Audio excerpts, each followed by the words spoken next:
नमस्कार दोस्तों, तो आज आप लोग के लिए क्लास 10 केमिस्ट्री का चैप्टर 4 लेकर आए हूँ, जिसका नाम है कार्बन तथा इसके यौगिक। तो इस वीडियो में अति लघुत्तरीय, लघुत्तरीय और दीर्घोत्तरीय प्रश्न करवाऊंगा। तो चलिए पहले अति लघुत्तरीय से स्टार्ट करते हैं। तो इसका पहला प्रश्न आप लोग देख सकते हैं, कुछ इस प्रकार से है। दूसरा प्रश्न है, निम्नलिखित के संरचना सूत्र लिखिए। तो देख सकते हैं इसके संरचना सूत्र कुछ इस प्रकार से है।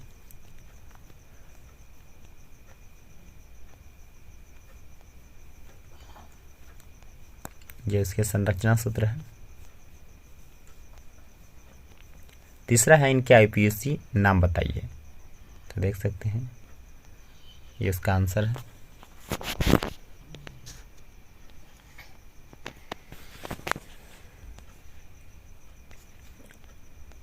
ये देख सकते हैं।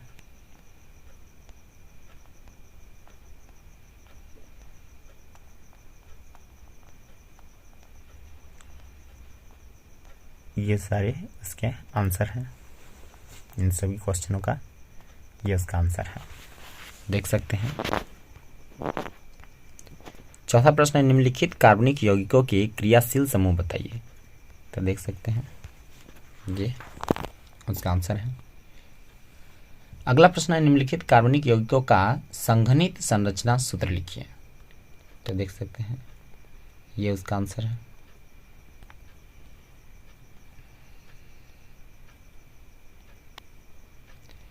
फिर अगला प्रश्न है, सिम टू ब्यूटीन तथा ट्रांस टू ब्यूटीन के संरचना सूत्र लिखिए। तो देख सकते हैं ये इसका आंसर है।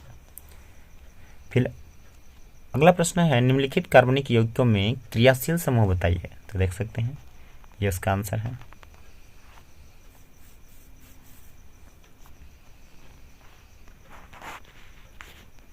ये देख सकते हैं। फिर अगला प्रश्न है, कार्बन के 2 अपरूपों के नाम लिखें। फिर अगला प्रश्न है, अचार बनाने में किस कार्बोक्सिलिक अम्ल का उपयोग परिरक्षक के रूप में किया जाता है। तो देख सकते हैं उसका आंसर है। फिर अगला प्रश्न है, CnC2n+1 किसका सामान्य सूत्र है। तो देख सकते हैं इसका भी आंसर दिया गया है। इसी तरह से जितने भी हैं इन सारे क्वेश्चनों का आंसर जो है कुछ इस प्रकार से दिया गया है। तो आप लोग देख सकते हैं इसी तरह से सारे प्रश्नों का उत्तर जो है दिया गया है। तो इससे आप लोग नोट कर लीजिएगा। देख सकते हैं यहाँ से अब लघुत्तरीय प्रश्न है। देख सकते हैं इसका पहला प्रश्न है, श्रृंखलन गुण क्या होते हैं। तो देख सकते हैं इन सभी प्रश्नों का उत्तर जो है कुछ इस प्रकार से दिया गया है। तो इसे आप लोग नोट कर लीजिएगा ताकि याद करने में कोई प्रॉब्लम ना हो। देख सकते हैं ये इसका आंसर है। इसे अच्छी तरह से याद कर लीजिएगा। छठा प्रश्न देख सकते हैं, सहसंयोजक यौगिक क्या होते हैं। तो ये इसकी आंसर है। इसी तरह से सातवां प्रश्न, समावयवी क्या है।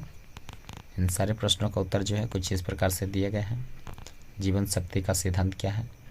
तो देख सकते हैं इन सारे प्रश्नों का उत्तर जो है कुछ इस प्रकार से दिया गया है। तो इसे आप लोग नोटबुक में नोट कर लीजिएगा ताकि याद करने में किसी प्रकार का कोई दिक्कत ना हो। ये सभी प्रश्न उत्तर हैं। तो देख सकते हैं।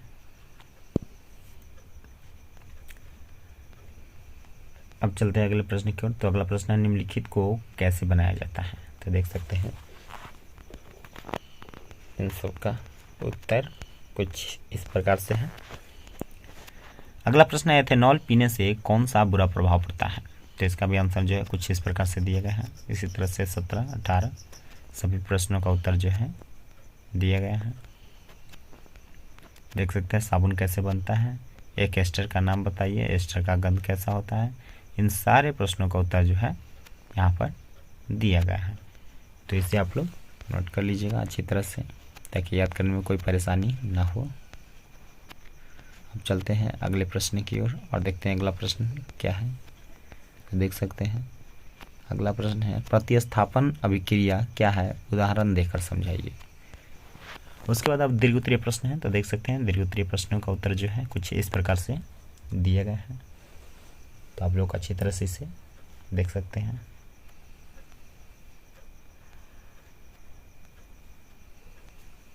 इन सारे प्रश्नों का उत्तर जो है कुछ इस प्रकार से दिया गया है, आप लोग देख सकते हैं। फिर अगला प्रश्न है आयनिक यौगिक और कार्बनिक यौगिक में भेद बताइए। तो देख सकते हैं इन सारे प्रश्नों का उत्तर कुछ इस प्रकार से दिया गया है।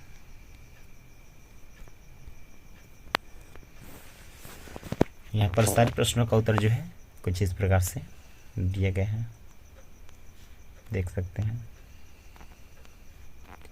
सारे प्रश्नों का उत्तर कुछ इस प्रकार से दिया गया है। अब चलते हैं अगले प्रश्न की ओर और देखते हैं कि अगला प्रश्न क्या है।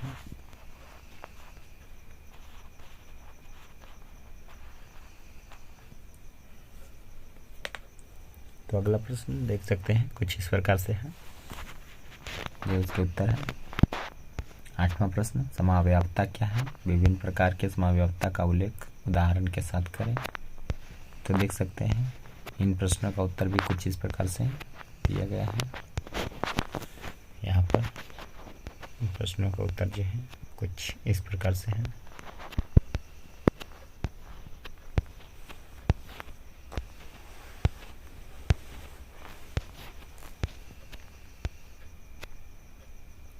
देख सकते हैं ये 9वां प्रश्न है। इन सारे प्रश्नों का उत्तर जो है कुछ इस प्रकार से दिया गया है। ये 10वां प्रश्न एथिल एल्कोहल से निम्नलिखित यौगिक किस प्रकार बनाए जाते हैं। तो देख सकते हैं इन सारे प्रश्नों का उत्तर कुछ इस प्रकार से है, तो आप देख सकते हैं।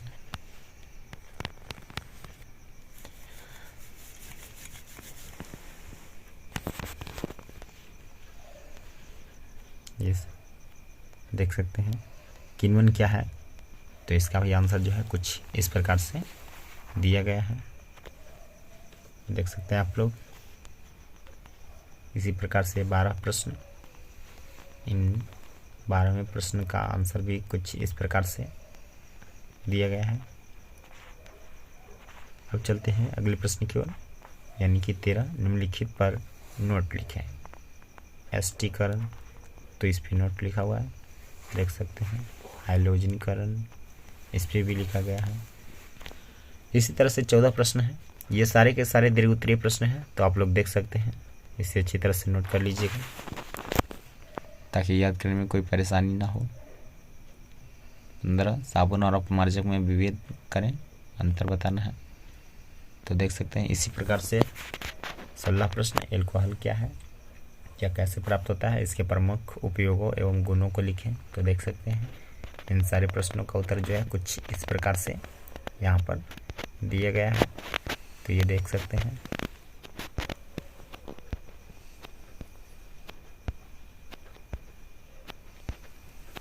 चलते हैं अगले प्रश्न की ओर और देखते हैं कि अगला प्रश्न क्या है। तो साबुनीकरण प्रक्रिया क्या है ये बताना है 17 नंबर प्रश्न में। तो देख सकते हैं इसका भी आंसर जो है कुछ इस प्रकार से दिया गया है,